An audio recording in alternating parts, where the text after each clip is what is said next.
En Ukraine, les villes de Kramatorsk et Sloviansk massivement bombardées ces dernières 24 heures. Les militaires russes poursuivent leur plan de conquête totale du Donbass. Plusieurs pays d'Europe du Sud doivent faire face à de violents incendies, notamment au Portugal, où la situation est la plus préoccupante.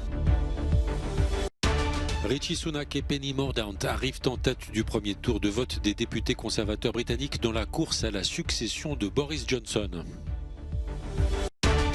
Selon le Centre européen de prévention et de contrôle des maladies, le variant BA5 sera dominant dans la plupart des pays de l'Union européenne d'ici la fin du mois.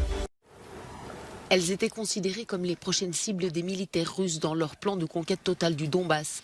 Les villes de Kramatorsk et Sloviansk, encore sous contrôle ukrainien, ont été massivement bombardées ces dernières 24 heures. Dans le sud, des missiles russes se sont abattus en nombre sur Mykolaïv.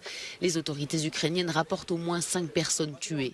Dans cette région, les forces de Kiev intensifient leurs actions pour tenter de reconquérir davantage de territoire. Les habitants se serrent les coudes. Depuis le début de la guerre, les gens ont tissé des liens. Dans mon village, ils sont devenus plus proches les uns des autres. Ils s'entraident. Même ceux qui étaient brouillés demandent comment ils peuvent aider. De son côté, le ministère russe de la Défense affirme que l'Ukraine a subi des pertes importantes.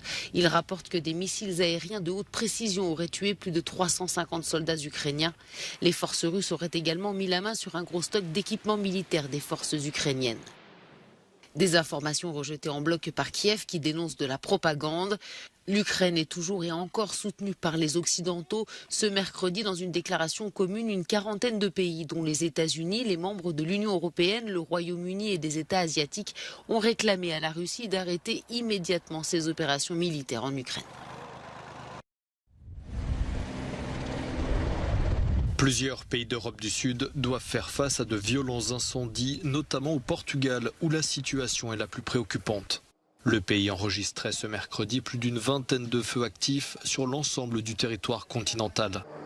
Dans le centre du pays, dans les régions de Santarém et Leiria, le feu qui brûle depuis vendredi a détruit plusieurs maisons et forcé à l'évacuation de villages. Le sud de l'Europe est traversé par une vague de chaleur anormale pour la saison. Le service Copernicus de gestion des urgences de l'Union européenne maintient sa prévision d'un risque très élevé d'incendie pour toute la région méditerranéenne. En Espagne, l'incendie qui fait rage depuis lundi au niveau de la Surdes, dans les régions d'Estrémadure et de Castille et Léon, reste incontrôlé. Mercredi, près de 4000 hectares étaient déjà partis en fumée.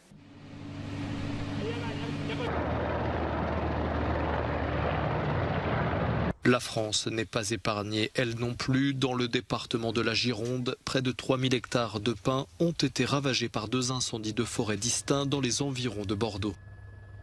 Face au risque d'incendie, des villes françaises comme Nîmes ont annoncé renoncer aux feux d'artifice pour la fête nationale du 14 juillet.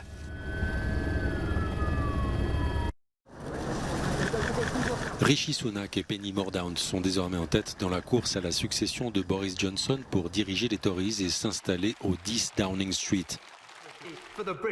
L'ex-ministre des Finances a remporté le premier tour de vote des députés conservateurs qui lui ont accordé 88 voix, soit 21 de plus qu'à la secrétaire d'État au commerce international.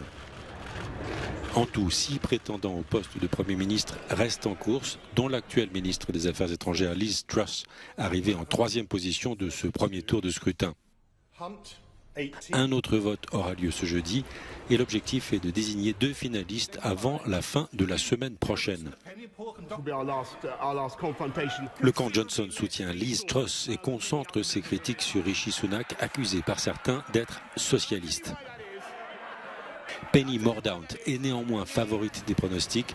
Selon un sondage YouGov, une majorité des électeurs conservateurs la choisirait, elle, face à n'importe quel de ses adversaires.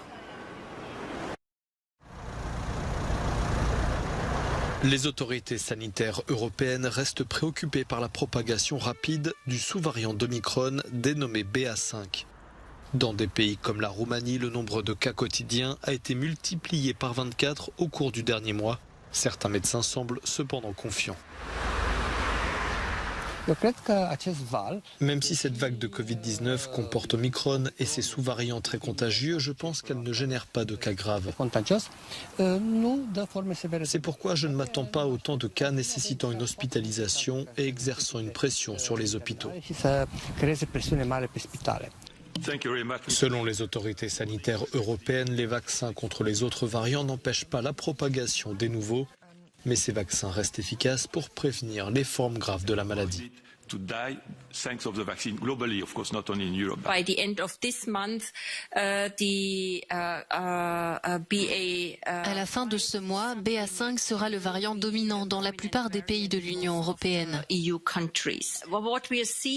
Ce que nous observons en ce moment est le signal du début d'une nouvelle vague de Covid-19 très répandue dans l'Union, potentiellement similaire à ce que le Portugal a connu plus tôt cette année.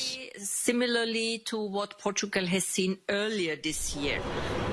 Après l'été, l'Agence européenne des médicaments pourrait approuver de nouveaux vaccins adaptés aux nouveaux variants. Pour l'heure, le vaccin contre BA5 est encore en phase de développement clinique. L'eau minérale de Prolom est exportée tous les jours à travers la Serbie et même à l'étranger. Et pourtant, dans le village, les habitants attendent depuis plus de 50 ans qu'on installe l'eau courante dans leur maison. À 68 ans, Dragoljub Stojkovic va tous les jours se ravitailler en eau à la fontaine de l'hôtel.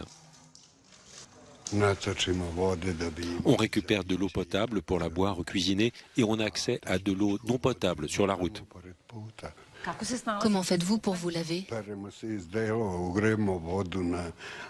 On réchauffe de l'eau au soleil pour ceux qui ont accès à l'eau technique, mais moi je n'en ai pas. Lili Jankowski habite elle aussi Prolom et pour avoir de l'eau au robinet, elle collecte l'eau de pluie dans un réservoir et se félicite d'avoir investi dans une pompe pour les besoins quotidiens.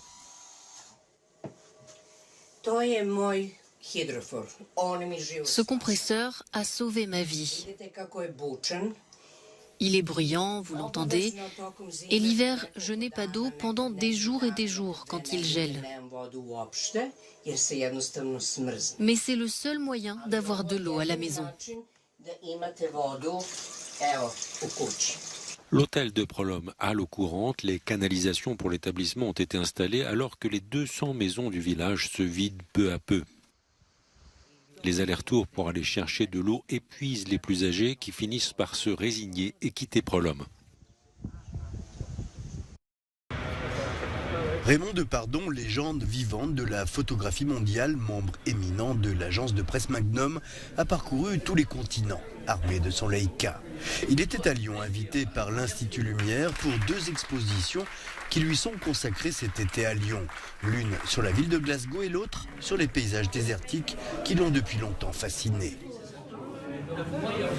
J'ai été très longtemps photographe de presse, j'ai beaucoup voyagé, puis aussi j'essaye un peu de faire des choses un peu, non pas pour moi, mais essayer de faire des choses où je confronte un peu à des choses différentes. Le voyage, voilà, une atmosphère, l'errance. Errance, des clichés en noir et blanc, pris dans le monde entier, avec cet œil incroyable qui fait de Depardon l'un des maîtres de l'art documentaire et de la photographie.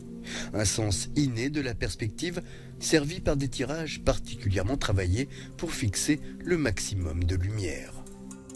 Je dis souvent, moi, qu'une journée est magnifique quand on voit l'horizon.